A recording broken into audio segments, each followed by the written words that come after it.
합시다. 은혜 받읍시다. 할렐루야.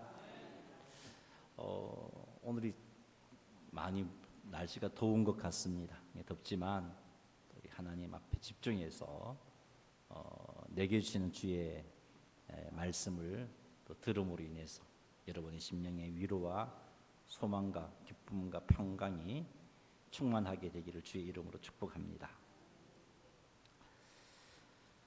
하나님의 자녀들은 하나님을 의지하는 자들입니다. 하나님을 의지하는 자, 그들이 하나님의 자녀라고 할 수 있습니다. 그러므로 하나님의 자녀들은 모든 상황 속에서 하나님을 의지하며 삽니다. 하나님을 의지하는 하나님의 자녀들에게서 반드시 나타나는 행동은 하나님께 부르짖는 겁니다. 하나님께 부르짖는 것을 가리켜서 우리는 기도라고 말합니다. 따라서 하나님의 자녀의 삶에는 기도가 반드시 있어야 합니다. 하나님에게 드리는 기도가 반드시 자녀들에게는 있어야 합니다. 삶의 절망적인 상황 속에서 해야 할 하나님의 자녀들의 행동은 기도입니다. 참는다고 참아지는 것도 아니고요. 기도해야 절망적인 상황 가운데 하나님 자녀답게 살 수가 있습니다. 그러나 절망적인 상황에서 기도하는 것이 쉽지 않습니다.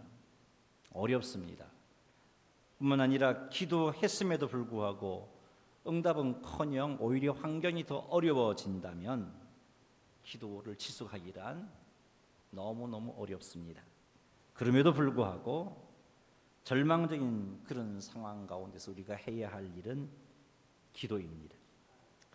오늘은 절망적인 상황 속에서 고난 중에서 우리가 기도하기를 포기하지 않고 하나님께 부르짖었던 시인의 시를 살펴볼 것입니다.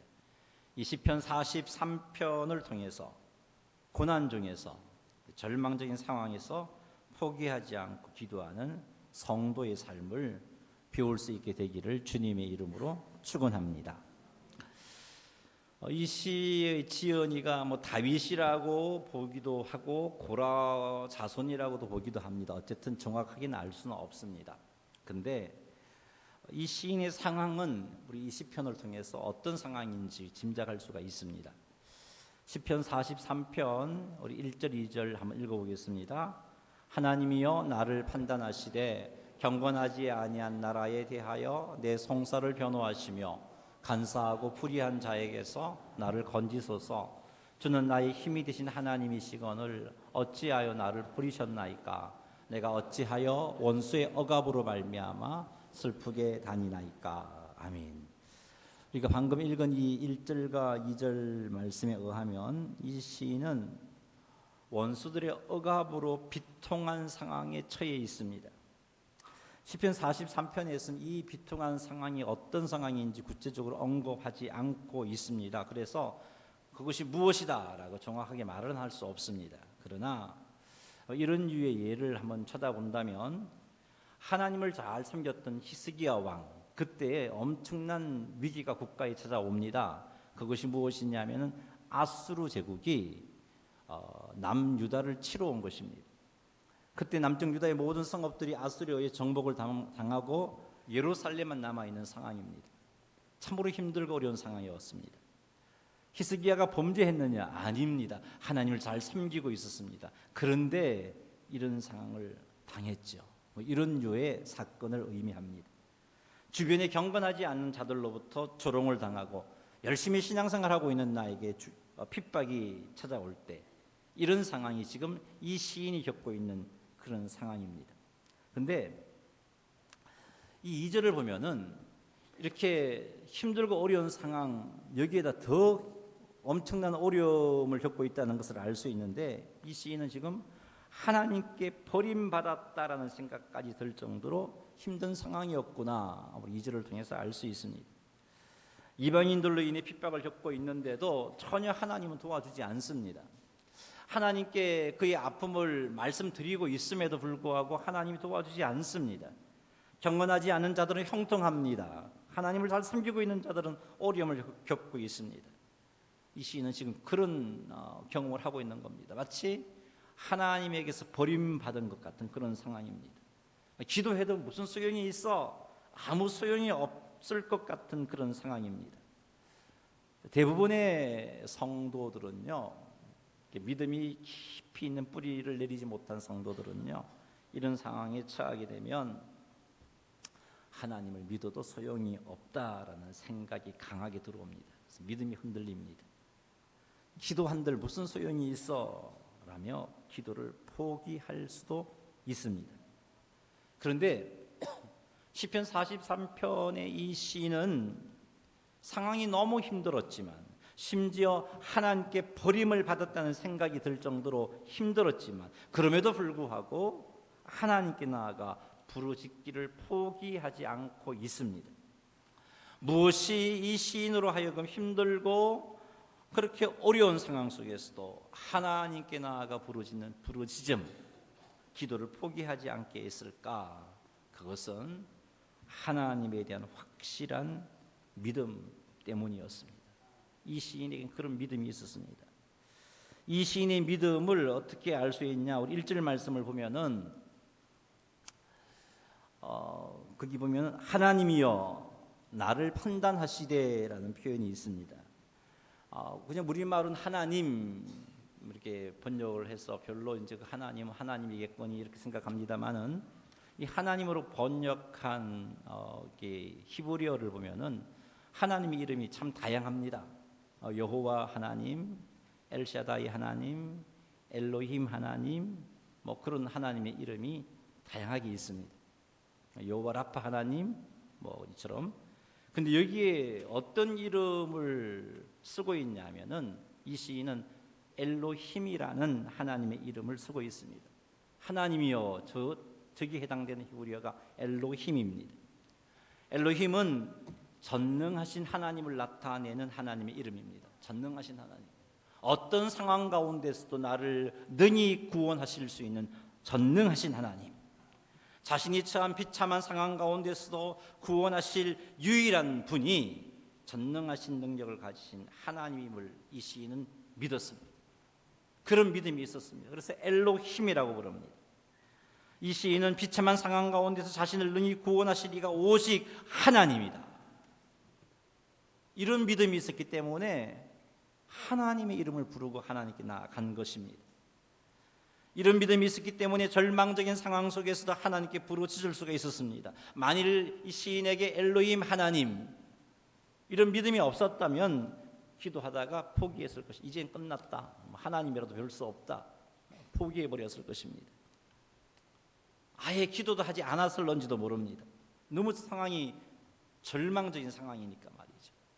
그러나 이 시인에게는 하나님은 엘로힘, 능히 내 모든 문제를 해결하실 수 있는 전능하신 분, 이런 믿음이 있었기 때문에 기도할 수 있었습니다. 나를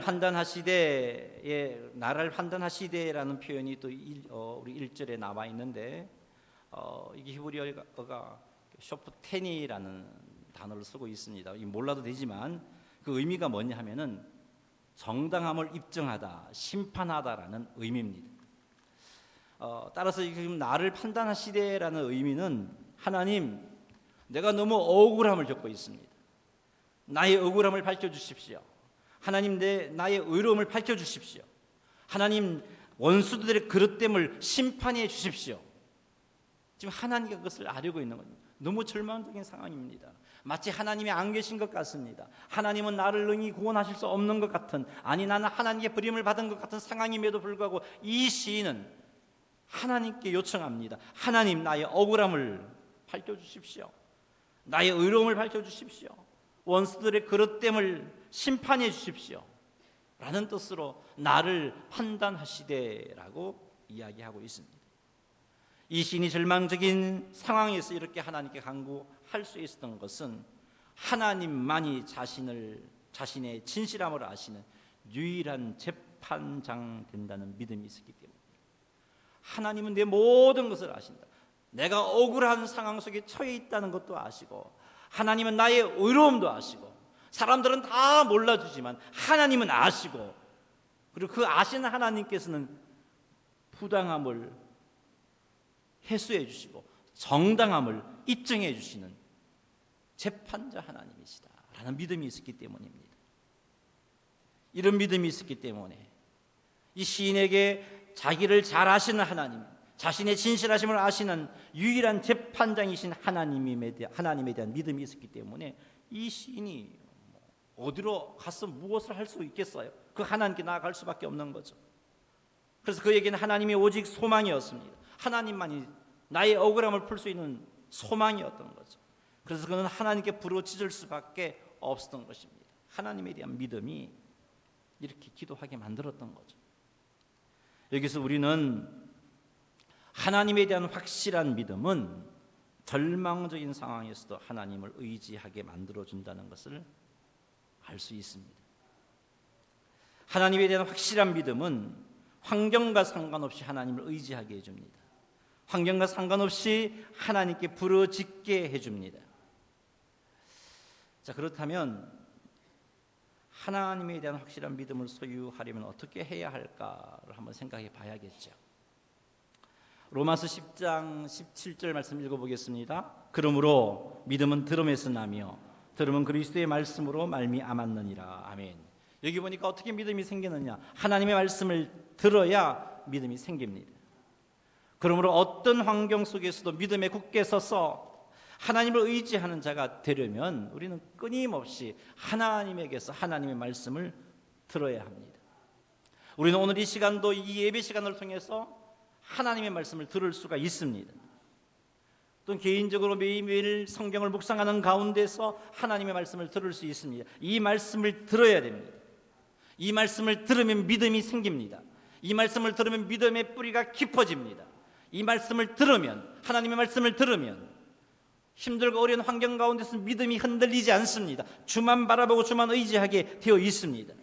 자, 그런데 하나님의 말씀을 들으려면 은혜가 필요합니다.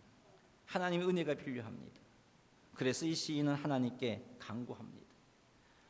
우리도 마찬가지입니다. 하나님의 말씀을 들으려면 하나님의 은혜가 필요하기에 하나님께 간구해야 합니다. 하나님의 말씀을 들을 수 있는 귀를 열어주십시오. 하나님의 말씀을 들을 수 있는 마음을 열어주십시오. 하나님께 간구해야 합니다. 사랑하는 성도 여러분, 하나님의 말씀 듣기를 사모하시기 바랍니다. 말씀 듣기를 사모하면서 하나님의 은혜를 구하시기 바랍니다. 그리하여 예배 시간 때마다 여러분에게 주신 하나님의 말씀이 들려지기를 바랍니다. 그리하여 매일매일 여러분 성경 읽는 시간을 통해서 여러분의 필요를 따라 말씀해 주시는 하나님의 말씀이 들려지게 되기를 주님의 이름으로 축원합니다.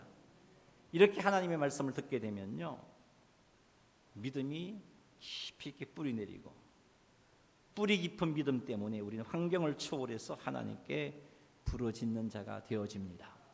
근데 거꾸로 한번 생각해 볼까요? 하나님의 말씀을 듣지 못합니다. 예전에 알았던 하나님에 대한 지식만 갖고 있습니다. 기도에 응답하시는 하나님, 나를 사랑하시는 하나님, 그런 지식은 있는데 오늘도 예배를 드려도 못 만났어요. 하나님의 말씀이 와닿지 않습니다. 개인적으로 성경을 읽어도 와닿지 않습니다. 그런데 세상 살아가는 삶을 보면은 하나님은 살아계시지 않아. 하나님 네 기도에 응답하지 않아. 기도한다고 뭐가 응답될 것 같니? 네 절망적인 상황은 이제 끝이 난 거야. 그 누가 무엇을 한다 할지라도 이 절망적인 상황에서 너가 벗어날 수 없어. 그런 끊임없는 소리가 막 나의 마음 안에 막 밀려 들어오고 있습니다. 그러니 예전에 가졌던 하나님에 대한 지식이 끊임없이 내가 의식하고 있는 한 끊임없이 하나님은 아니야. 하나님은 이 형편 가운데 너를 구원할 수 없어라는 그런 끊임없는 생각을 견뎌낼 수가 없는 겁니다. 그런 믿음이 무너질 수밖에 없어.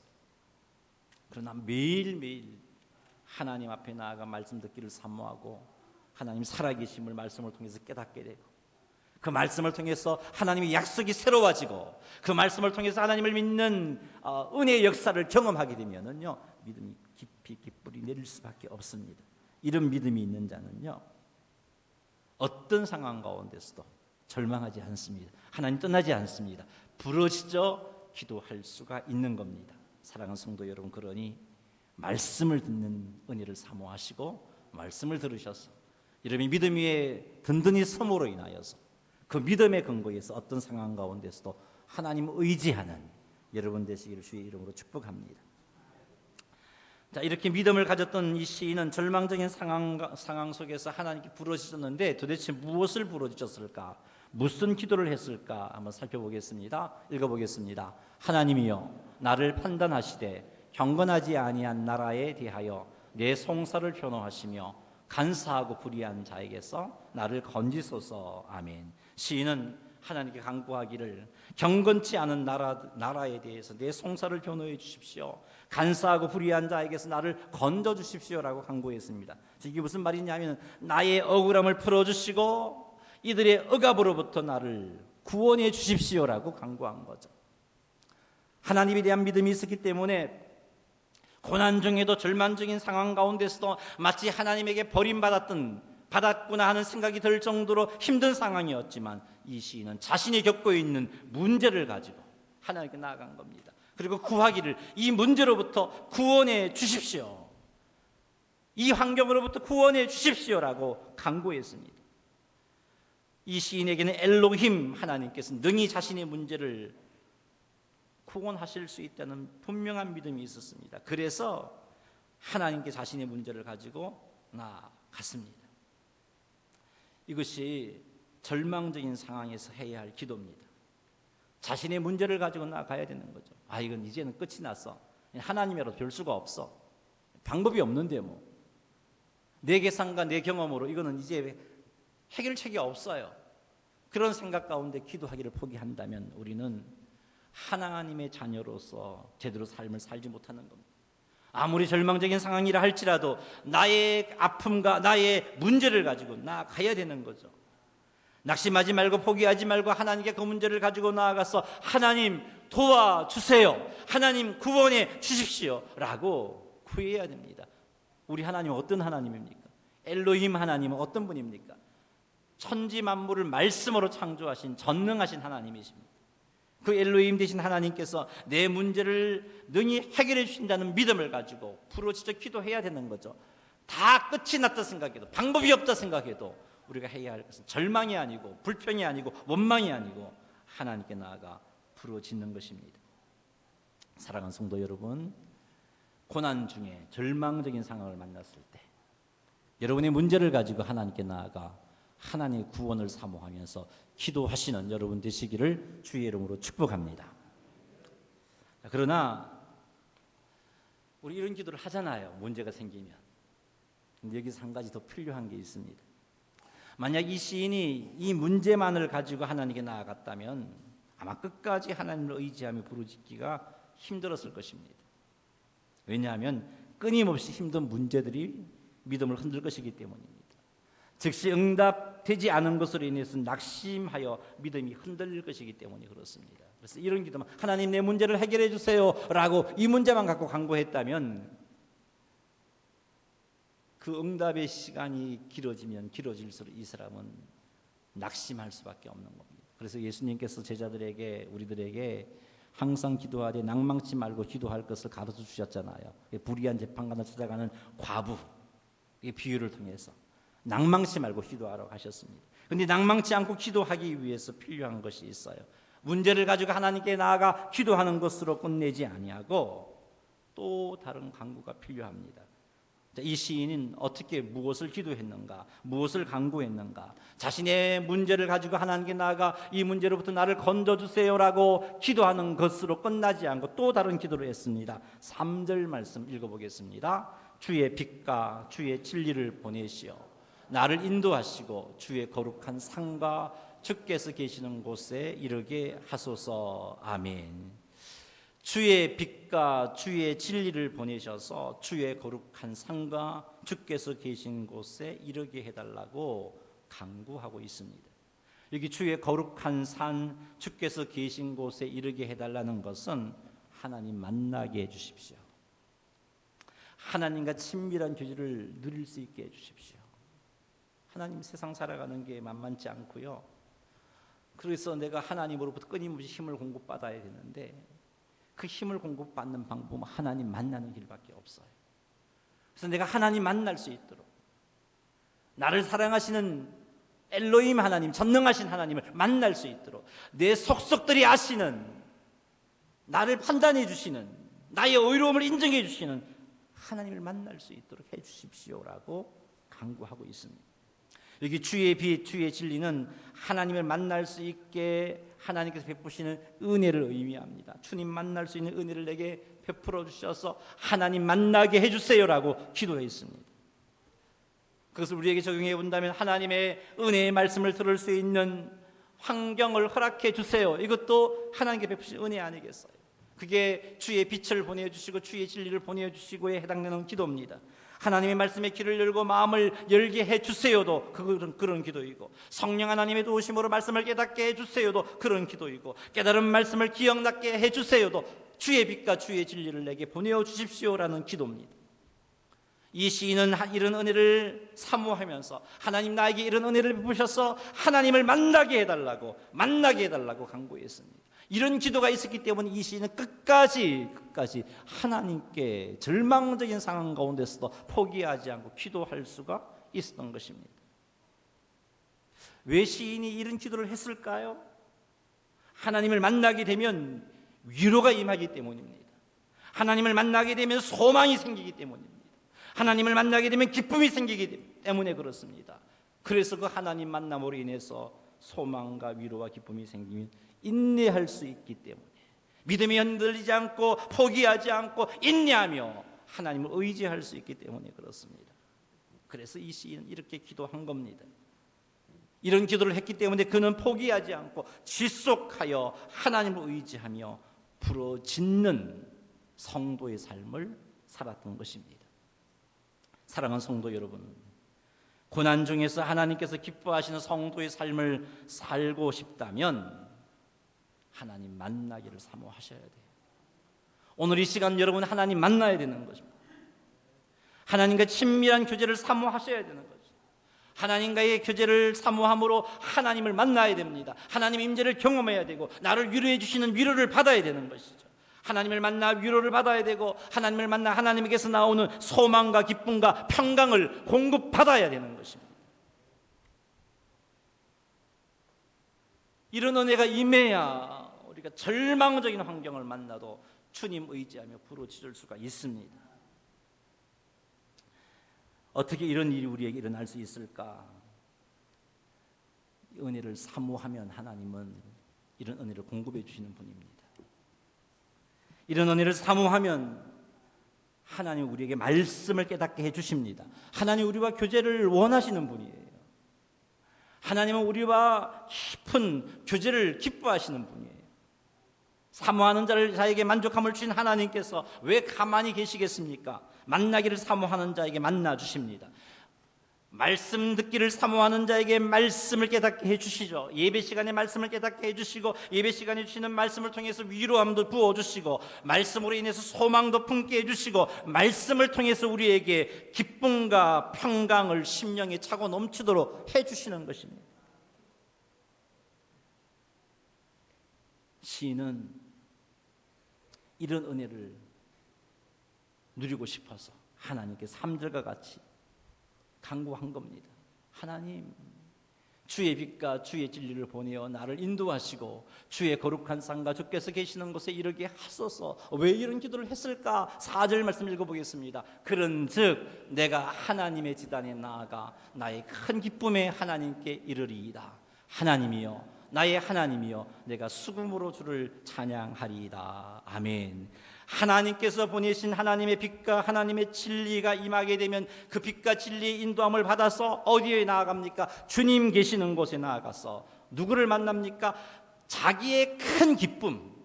세상에 그 어떤 것도 이런 기쁨이 없다는 거죠. 우리 개정 성경 말고는 그전에서 우리 성경은 이것을 어떻게 표현했냐면 극락의 하나님, 최고의 기쁨의 하나님이라고 표현했어요. 우리 개역개정은 나의 큰 기쁨의 하나님이라고 표현했습니다. 자기에게 있어서 큰 기쁨의 하나님을 만나게 되니까 기뻐하지 않을 수가 없는 거예요. 나의 큰 기쁨의 하나님을 만나게 되니까 소망이 생기고 위로가 임하고 마음에 평강이 생기고, 그래서 환경은 절망스럽고 하나님께 버림받았다는 생각이 들 정도의 어려움이 있지만 이 시인은 이렇게 고백하죠. 나의 하나님이여, 내가 수금으로 주를 찬양하리이다. 찬양하겠다라고 고백하고 있습니다. 사랑하는 성도 여러분, 하나님 만나기를 간절히 사모하시기를 바랍니다. 하나님을 만나서 하나님 주신 위로, 소망, 평강, 기쁨이 충만해지기를 사모하시기 바랍니다. 하나님의 은혜를 구하며 하나님 만나기를 사모하며 허락해 주십니다. 이렇게 사모함으로 오늘 이 자리에 참석한 모든 성도들에게 하나님의 위로와 소망과 평강과 기쁨이 충만케 되기를 주의 이름으로 축원합니다. 이런 은혜가 임하면요, 여러분, 고난 중에도 하나님을 의지할 수 있습니다. 환경은 더 힘들어져도 하나님을 의지하며 부르짖을 수 있습니다. 우리 하나님이 이런 성도의 모습을 보고 싶어 하십니다. 말씀을 맺겠습니다. 고난 중에 취할 성도의 자세는 포기하지 않고 하나님께 나아가 부르짖는 것입니다. 아무리 힘들어도 낙심하지 말고 불안해하지 말고 하나님을 의지하는 것입니다. 이렇게 행동하기 위해서는요, 하나님의 말씀을 들어야 되죠. 말씀 듣기를 사모하고 은혜를 구하시기 바랍니다. 그리하면 하나님이 들려주십니다. 말씀을 듣게 되면 믿음의 뿌리가 깊어지게 되고, 믿음의 뿌리가 깊어지게 되면 문제 해결을 위해 간구하게 되고, 여기서 한 걸음 더 나아가 하나님 만나기를 더 사모하면서 기도해야 합니다. 그리하면 지속해서 끝까지 의지할 수 있습니다. 시는 이런 은혜를 5절 말씀을 결론적으로 정리해서 표현하고 있습니다. 5절 한번 읽어보겠습니다. 내 영혼아, 내가 어찌하여 낙심하며 어찌하여 내 속에서 불안해하는가? 너는 하나님께 소망을 두라. 그가 나타나 도우심으로 말미암아 내 하나님을 여전히 찬송하리로다. 아멘. 환경을 바라보면요, 낙심도 되고 불안해할 수 있습니다. 시인이 지금 1절과 2절의 상황을 이렇게 표현했습니다. 1절, 2절을 보면은요, 너무 절망스러워서 이 시인은 하나님께 버림받은 것 같은 그런 상황이었어요. 그게 이제 5절에서는 불안해하고 낙심하는 모습으로 표현하고 있습니다. 그런데 그렇게 불안해하고 낙심하지 말고 어떻게 하라고요? 하나님께 소망을 두라라고 말하고 있습니다. 절망적인 상황에서 하나님께 소망을 두라는 겁니다. 절망적인 상황에서 하나님께 소망을 두라는 것은 이 절망적인 환경에서 건지실 리가 하나님임을 믿고 그분께 간구하라는 겁니다. 그렇게 하기 위해서는 온전한 믿음이 필요하고, 온전한 믿음을 가지고 하나님을 구하면, 하나님께 소망을 두면 그가 나타나 도우심으로 말미암아 네 하나님을 여전히 찬송하리로다. 하나님의 위로와 소망과 기쁨과 평강으로 인해서 힘든 환경 가운데서 포기하지 않고 하나님을 찬양하며 하나님을 의지하게 될 것이고, 뿐만 아니라 결국은 하나님의 구원의 은혜를 누리게 된다는 표현이 5절의 표현입니다. 그러니 사랑하는 성도 여러분, 절망적인 상황 가운데 나는 어떻게 행동했는지 한번 돌아보시고, 절망하고 포기하고 의심하고 기도하는 일에 힘없어 하고 그렇게 힘겹게 절망 가운데 살지 말고, 하나님의 말씀을 듣는 일에 사모하고, 말씀을 들음으로 믿음의 뿌리를 깊이 있게 내리고, 그 믿음에 근거해서 환경 바라보지 말고 환경을 초월해서 부르짖는 여러분, 그리고 하나님의 은혜를 지속하여 하나님 만나게 해달라는, 하나님 만남으로 위로와 기쁨과 소망이 평강이 충만하게 해달라는 간구를 하여서 그런 자리에 들어감으로 결국은 승리하는 여러분, 결국은 하나님께 영광을 돌려드리는 여러분의 삶이 되시기를 주님의 이름으로 축원합니다. 할렐루야.